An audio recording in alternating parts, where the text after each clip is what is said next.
Hello friends, welcome back to my channel. ட்ராமாக்குள்ளே போகிறதுக்கு முன்னாடி மறக்காமல் இந்த வீடியோக்கு ஒரு லைக்கை போட்டுருங்க. வாங்க ட்ராமாக்குள்ளே போகலாம்.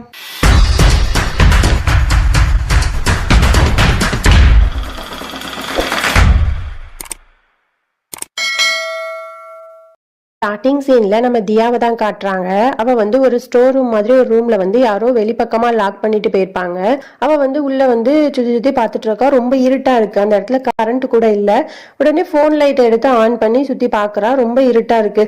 அப்ப யாருக்காவது கால் பண்ணலான்ற மாதிரி ட்ரை பண்றா. ஆனா டவரே அங்க வந்து கிடைக்கல.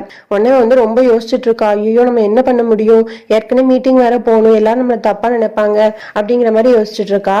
அப்பதான் நமக்கு காட்டுறாங்க, தியாவை உள்ள வச்சுட்டு பக்கமா யார் லாக் பண்ணிருப்பா அப்படின்னா, அத்தக்காரி கூடயே ஒரு வேலைக்காரி இருப்பாள்ல, அவ தான் வந்து லாக் பண்ணிருப்பா. அவ என்ன பண்ணிருப்பா அப்படின்னா, தியா வந்து எந்த பக்கம் போகணும் மீட்டிங் ரூமுக்கு அப்படின்ற மாதிரி யோசிச்சுட்டு ஒரு வழியை பார்த்திருப்பாள்ல, அது வந்து தப்பான வழி. அதை வந்து இவ தான் மாத்தி வச்சிருப்பா.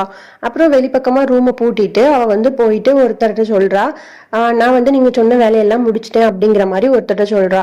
அப்போ அங்க யாரு இருக்கா அப்படின்னா, அந்த வக்கீல் இருக்கான். அந்த வக்கீல் தான் இந்த எல்லா வேலையுமே பண்ண சொல்லியிருப்பான். அப்போ அந்த வக்கீல் வந்து சொல்லுவான், இந்த மகாராஜாவும் இப்படிதான் என்னையே நம்பி லாஸ்ட் இறந்து போயிட்டாரு, இப்ப தியா பொண்ணும் நல்லா என்னை நம்புறா அப்படிங்கிற மாதிரி சொல்லிட்டு ஒரு வில்லத்தனமா சிரிச்சிட்டு இருப்பான். உடனே வேலைக்காரி சொல்லுவா, அப்போ நம்ம பிளான் எல்லாம் கரெக்டா போயிட்டு இருக்கு அப்படிங்கிற மாதிரி நீங்க சாருக்கு கால் பண்ணி சொல்லுங்க அப்படிங்கிற மாதிரி சொல்லுவா. அவனும் கால் பண்ணி, இப்படி நம்ம தியா வந்து இன்னைக்கு ஆபீஸ்க்கு வந்துட்டா, அவளை வந்து இன்னும் 2-3 நாள்ல நம்ம இந்த ஆபீஸை விட்டு துரத்திடலாம், நம்ம பிளான் வந்து கரெக்டா போகும் அப்படிங்கிற மாதிரி ஒருத்தன்ட்ட பேசிட்டு இருக்கான். அதுக்கப்புறம் சொல்றான், தியா வந்து போலீஸ்ல வந்து கம்ப்ளைண்ட் பண்ணிருக்கா, ரதன் சிங்கோட உயிருக்கு வந்து ஆபத்து இருக்கு அப்படிங்கிற மாதிரி கம்ப்ளைண்ட் பண்ணிருக்கா. அதனால நம்ம ஒவ்வொரு பிளானையும் கொஞ்சம் பார்த்துதான் மூவ் பண்ணணும். அதுக்கப்புறம் இந்த தியா 18 வயசு பொண்ணுதான், இவளை ஃபர்ஸ்ட் நம்ம கொன்னுட்டு அதுக்கப்புறம் தான் நம்ம பிளானை வந்து செய்ய ஆரம்பிக்கணும். அப்பனாதான் கரெக்டா இருக்கும். ஏன்னா இவ வந்து அந்த ரதன் சிங் வந்து ஓவரா ப்ரொடெக்ட் பண்ணிக்கிட்டே இருக்கா. அதனால நம்ம வந்து இவ கதையை முடிச்சுட்டு அதுக்கப்புறம் நம்ம பிளானை எக்ஸிக்யூட் பண்ணுவோம் அப்படிங்கிற மாதிரிலாம் சொல்லிட்டு அவனும் போனை வச்சிடறான். அப்படியே நம்ம தியாவை தான் காட்டுறாங்க. அவ வந்து என்ன பண்ணலாம் அப்படிங்கிற மாதிரி யோசிச்சுட்டே உள்ள இருக்கா. அப்போ வந்து ஒரு சின்ன ஒரு கேப் மாதிரி அவ கண்ணுக்கு தெரியுது அந்த ரூம்ல. அதுல இருந்து ஒரு நெட்டு மாதிரி இருக்கு, அதெல்லாம் எடுத்து போட்டுட்டு அவ அங்கிட்ட இருந்து தப்பிக்கலாம் அப்படிங்கிற மாதிரி யோசிக்கிறா. அப்போ அதெல்லாம் பிச்சு போடும்போது அவ மேல நிறைய குப்பையெல்லாம் கொட்டிரும். அதையும் மீறி அவ வந்து எப்படியோ தப்பிச்சு வெளியே வந்துருவா. வெளியே வந்து பார்த்தா எல்லாரும் அவளை பார்த்து ஒரு மாதிரி பார்ப்பாங்க.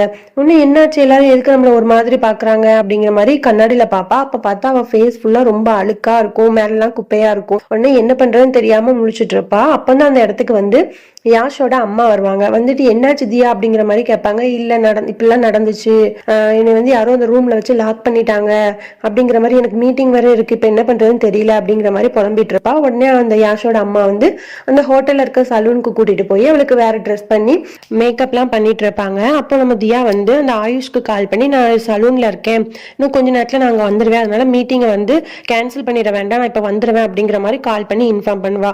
அங்க எல்லாரும் மீட்டிங்க்கு வந்தவங்க எல்லாரும் ரொம்ப டைம் ஆயிடுச்சு அப்படிங்கிற மாதிரி நாங்க கிளம்புறோம் அப்படிங்கிற மாதிரி சொல்லிட்டு இருப்பாங்க. உடனே ஆயுஷ் சொல்லுவோம், இல்ல இப்பதான் கால் பண்ணாங்க, இன்னும் கொஞ்ச நேரத்துல வந்துருவாங்க, கொஞ்சம் டைம் கொடுங்க, வெயிட் பண்ணுங்க அப்படிங்கிற மாதிரி சொல்லிட்டு அங்க எல்லாரையும் அப்படியே அங்க உட்கார வச்சிருப்பான். அப்படியே நம்ம ரதன் சிங்கையும் யாஷையும் தான் காட்டுறாங்க. அப்போ யாஷ் கேக்குறான், அன்னைக்கு தியா ஃபர்ஸ்ட் டே போயிருக்கால அப்படிங்கிற மாதிரி கேக்குறான். உடனே ரதன் சிங் சொல்றான், ஆமா என்ன நடந்திருக்கும் தெரியல அப்படிங்கிற மாதிரி சொல்லிட்டு இருக்கான். அப்போ ரதன் சிங் சொல்றான், நாங்க வந்து சுவிட்சர்லாந்து போறோம் அப்படிங்கிற மாதிரி சொல்றான். உடனே யாஷ் சொல்றான், நீ தான் ஏற்கனவே போயிருக்கல, போன இடத்துக்கே போனா திரும்ப போர் அடிக்கும்ல அப்படிங்கிற மாதிரி சொல்றான். உடனே ரதன் சிங் சொல்றான், இல்ல அதுதான் தியாவோட ட்ரீம் பிளேஸ், அவளை சர்ப்ரைஸா நான் அங்கதான் கூட்டிட்டு போறேன் அப்படிங்கிற மாதிரி சொல்றான். அப்போ உடனே இந்த இடத்துக்கு கிளாஸ் மேம் வந்துடுறாங்க. வந்துட்டு ரதன் சிங், யாஷ், நீங்க 2 பேரும் எதுக்காக இன்னைக்கு மேக்ஸ் எக்ஸாம் எழுதல அப்படிங்கிற மாதிரி திட்டுறாங்க அவங்கள போட்டுட்டு. இல்ல மேம், நாங்க வந்து மறந்துட்டோம், சாரி அப்படிங்கிற மாதிரி சொல்லிட்டு இருக்காங்க. உடனே அதுக்கு மேம் வந்து, இன்னைக்கு உங்களுக்கு பனிஷ்மெண்ட் உண்டு, கிளாஸ்க்குள்ளே வரக்கூடாது, நீங்க வெளியே தான் நிக்கணும் அப்படிங்கிற மாதிரி சொல்லிட்டு போயிடுறாங்க. இவங்க 2 பேரும் கிளாஸ்க்கு வெளியவே நின்றுட்டு இருக்காங்க. அப்புறம் நம்ம தியாவை தான் காட்டுறாங்க. தியா அவசர அவசரமா ரெடி ஆயிட்டு மீட்டிங் நடக்கிற ரூமுக்கு வந்து ஓடி வந்துட்டு இருக்கா. அப்ப மீட்டிங் ரூமுக்கு வெளியில வந்து ஆயுஷும் அந்த அக்கா ஹஸ்பண்டும் வெயிட் பண்ணிட்டு இருக்காங்க தியாக்காக. அப்புறம் தியாவும் அந்த இடத்துக்கு வந்துடுறா. உடனே இந்த ஆயுஷ் வந்து பயங்கரமா திட்டுறான், அவங்களுக்கு கொஞ்சமாவது பொறுப்பு இருக்கா அப்படிங்கிற மாதிரி திட்டுறான். உடனே தியா எந்த பதிலுமே சொல்லாம மீட்டிங் ஹாலுக்குள்ள போயிட்டு அங்கேயே உட்காந்துடுறா. அப்புறம் மீட்டிங் ஹால்ல வந்து ப்ரெசன்டேஷன்லாம் போட்டு எல்லாத்தையும் சொல்லிட்டு இருக்காங்க, தியாக்கு எக்ஸ்பிளைன் பண்ணிட்டு இருக்காங்க. அப்போ ஒருத்தர் வந்து, மேம் என்னோட லேப்டாப் வந்து ரிப்பேர்ல இருக்கு, அதனால கொஞ்சம் டைம் கொடுங்க அப்படிங்கிற மாதிரி சொல்லுவான். உடனே பக்கத்துல இருந்து ஆயுஷ் சொல்லுவான், இல்ல நீங்க கொஞ்சம் ஸ்ட்ரிக்டா பேசுங்க, ஏன் அப்படி சொல்ற அப்படின்னா இவங்க ஒரு வாரமா இந்த சாக்கெல்லாம் சொல்லிட்டு இருக்காங்க, அதனால நீங்க கொஞ்சம் ஸ்ட்ரிக்டா பேசுங்க அப்படிங்கிற மாதிரி சொல்லுவான் ஆயுஷ் பக்கத்துல இருந்துட்டு. ஆனா தியா வந்து அதெல்லாம் கேட்காம, நீங்க வந்து நாளைக்கு கண்டிப்பா எனக்கு ப்ரெசன்டேஷன் பண்ணி காட்டிடணும் அப்படிங்கிற மாதிரி சாஃப்டா சொல்லிட்டு விட்டுருவா. உடனே ஆயுஷ் வந்து ரொம்ப கோவப்படுவான். அப்புறம் அப்படியே நம்ம ரதன் சிங்கை தான் காட்டுறாங்க. ரதன் சிங்கும் யாஷ் உட்காந்துருப்பாங்க. அப்ப ரதன் சிங் வந்து பென்சில்லாம் நிறைய கொண்டு வந்திருப்பான். கொண்டு வந்து அதை ஃபுல்லா நல்லா ஷார்ப் பண்ணி, அந்த பென்சிலை நம்ம ஷார்ப் பண்ணதுக்கு அப்புறம் அதுல வேஸ்ட் கிடைக்கும்ல, அதெல்லாம் யூஸ் பண்ணி நல்ல ஒரு ஃப்ளவர் வாஷ் மாதிரி ஒண்ணு பண்றான். உடனே யாஸ் கேட்பான், எதுக்காக நீ இது பண்ற ரதன் சிங் அப்படின்ற மாதிரி கேட்பான். உடனே அதுக்கு ரதன் சிங் சொல்லுவான், இல்ல இன்னைக்கு வந்து தியா ஃபர்ஸ்ட் டே போயிட்டு வரால, அதனால அவளுக்காக நான் ஒரு கிஃப்ட் கொடுக்க போறேன், அதுக்கு தான் இது பண்ணிட்டு இருக்கேன், இது வந்து யூனிக்கா இருக்கணும்ல அப்படின்ற மாதிரி சொல்லிட்டு அதை பண்ணிட்டு இருக்கான். அப்புறம் வந்து நம்ம அத்தைக்கறியை தான் காட்டுறாங்க. அவ வந்து கிச்சன்ல நின்றுட்டு இருப்பா. அப்போ அந்த சாக்ஷின்னு ஒரு அக்கா இருக்கால, அவ வந்துட்டு இன்னைக்கு என்ன நடந்துச்சு தெரியுமா, தியா வந்து மீட்டிங்க்கு 2 மணி நேரம் லேட்டா போயிருக்கா, அதுவும் எதுக்கு தெரியுமா, மேக்கப் பண்ணிட்டு அவ போறதுக்கு லேட்டா இருக்கு அப்படிங்கிற மாதிரி நக்கலா சொல்லிட்டு சிரிச்சுட்டு போறா. உடனே அத்தைக்காரி வந்து அப்படியே யோசிச்சுட்டே நிக்கிறா. அப்படியே நம்ம ரதன் சிங்கை தான் காட்டுறாங்க. அவன் தியாக்காக ரெடி பண்ண கிஃப்ட வந்து பேக் பண்ணிட்டு அதை கொண்டு போய் கொடுக்கறதுக்காக போறான். அப்ப தியா ரூம்ல இல்ல. உடனே வந்து அவன் போர்டு இருக்கு அங்க அங்க வந்து உனக்கு இந்த டே வந்து ஹாப்பியா போயிருக்கும் நம்புறேன் அப்படிங்கிற மாதிரி எழுதியிருக்கான். அப்புறம் தியா வர்ற மாதிரி தெரிஞ்சோன்னா இப்போ ஓடி போய் சோஃபாக்கு பின்னாடி வந்து ஒளிஞ்சுக்கிறான். உடனே தியாவும் ரொம்ப டயர்டா மீட்டிங் முடிச்சுட்டு வந்து அவன் உட்காந்துட்டு அப்போ அந்த போர்டை பாக்குறான், எழுதியிருக்கு. உடனே ரதன் சிங் நீ இங்கதான் ஒளிஞ்சிருக்கியா, நீங்க தான் இருக்கேன்னு எனக்கு தெரியும், வெளியில வா அப்படிங்கிற மாதிரி சொல்லிட்டு இருக்கா.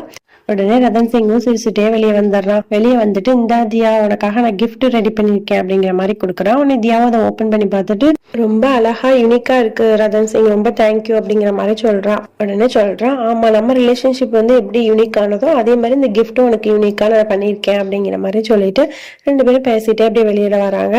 உடனே ரதன் சிங் சொல்றான், ஐயோ சிவானி அக்காவோட கன் ஷூட்டிங் பிராக்டிஸ்க்கு டைம் ஆயிடுச்சே அப்படிங்கிற மாதிரி சொல்றான். உடனே தியா சொல்றா, நீ போயிட்டு நீ கன் ஷூட்டிங் பிராக்டிஸ் நல்லபடியா முடிச்சுட்டு வா, நம்ம வந்து ரூம்ல வந்துட்டு வீடியோ கேம் விளாடலாம் அப்படிங்கிற மாதிரி சொன்னோன்னா ரதன் சிங்கும் ஓகே அப்படிங்கிற மாதிரி சொல்லிட்டு அங்க இருந்து போயிடுறான். அதுக்கப்புறம் நம்ம தியா வந்து அவங்க அக்காவுக்கு கால் பண்ணி நடந்த எல்லாத்தையும் சொல்லிட்டு இருக்கா. இப்பெல்லாம் நடந்துச்சுக்கா அப்படிங்கிற மாதிரி எல்லாத்தையும் ஷேர் பண்ணிட்டு இருக்கா. உடனே அவங்க அக்கா சொல்றாங்க, நீ கொஞ்சம் ஸ்ட்ரிக்டா தான் இருக்கணும், உன்கிட்ட இவ்வளவு பெரிய பொறுப்பு இருக்குன்னா நீ ஸ்ட்ரிக்டா இருந்தாதான் நல்லது அப்படிங்கிற மாதிரி அவளும் சொல்லிட்டு இருக்கா. உடனே அவங்க அக்கா கிட்ட பேசிட்டு அவளும் போனை கட் பண்ணிட்டு அவ யோசிச்சுட்டு நடந்து வர, நம்ம அக்காவும் நம்மள ஸ்ட்ரிக்டா இருக்க சொல்றாங்க, ஆயுஷும் சொல்றாங்க அப்படிங்கிற மாதிரி யோசிச்சுட்டே வந்துட்டு இருக்கா. அப்போ ஆப்போசிட்ல வந்து 2 வேலைக்காரங்க பேசிட்டு இருக்காங்க. என்ன பேசுறாங்க அப்படின்னா, மகாராஜா இருக்கும் போதெல்லாம் எந்த தப்புமே நடக்காது, ஆனா வேலை டைம்ல இப்படி தப்பு நடக்குதே அப்படிங்கிற மாதிரி பேசிட்டு இருக்காங்க. இன்னும் தியா வந்து என்னாச்சு அப்படிங்கிற மாதிரி கேட்கறா. ஒன்னு இருக்க ஒரு வேலைக்காரன் சொல்றான், இல்ல ஒரு எலக்ட்ரீஷியன் வந்து எலக்ட்ரீஷியன் ஒர்க் பாக்குறான், ஆனா அந்த டைம்ல சிகரெட் குடிச்சிட்டு இருக்கான் அப்படிங்கிற மாதிரி சொல்லிடுவான்.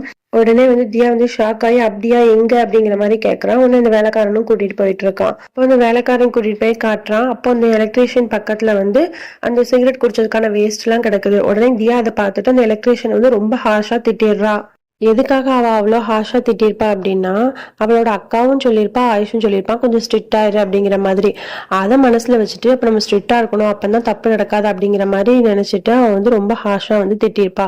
அப்புறம் அவ ரூமுக்கு போயிடுறா. உடனே பவர் கட் ஆயிருது. என்னாச்சு பவர் கட் ஆயிட்டு அப்படின்ற மாதிரி வெளியே வந்து பாக்கலான்னு வருவா. அப்ப ஆயுஷ் வந்துருவான். ஆயுஷ் வந்துட்டு, உங்களுக்கு கொஞ்சமாவது அறிவு இருக்கா, ஏன் இப்படி பண்றீங்க, எல்லாமே இப்படி தப்பு தப்பா பண்றீங்க, எதுக்காக அந்த எலக்ட்ரீஷியனை திட்டினீங்க, இப்ப அதனால அவங்க ப்ரொடெஸ்ட் பண்றாங்க, இனி கரண்டே வராது, என்ன பண்ண போறோம்னு தெரியல, இந்த பிரச்சனை எப்படி தீர்க்க போறீங்க அப்படிங்கிற மாதிரி கத்திட்டு இருப்பான். அப்பதான் நமக்கு ஒரு உண்மையை காட்டுறாங்க. என்னது அப்படின்னா, அந்த அத்தைக்காரியோட வேலைக்காரி இருக்கால, அவன் வந்து வக்கீலோட பேச்சை கேட்டுட்டுதான் இந்த மாதிரி ஒரு பிளானை போட்டிருப்பாங்க. அந்த எலக்ட்ரீஷியன் வந்து ஆக்சுவலா சிகரெட்டே குடிச்சிருக்க மாட்டான், ஆனா அவன் பக்கத்துல அப்படி இருக்கிற மாதிரி போட்டு தியாவை நம்ப வச்சு இந்த மாதிரி ஒரு இஷ்யூவை வந்து கிரியேட் பண்ணிருப்பாங்க. இதோட நம்ம இந்த பாட்டை முடிச்சுக்கலாம். இதுக்கப்புறம் என்ன நடந்துச்சுன்னு நெக்ஸ்ட் பார்ட்ல பார்க்கலாம். Bye friends.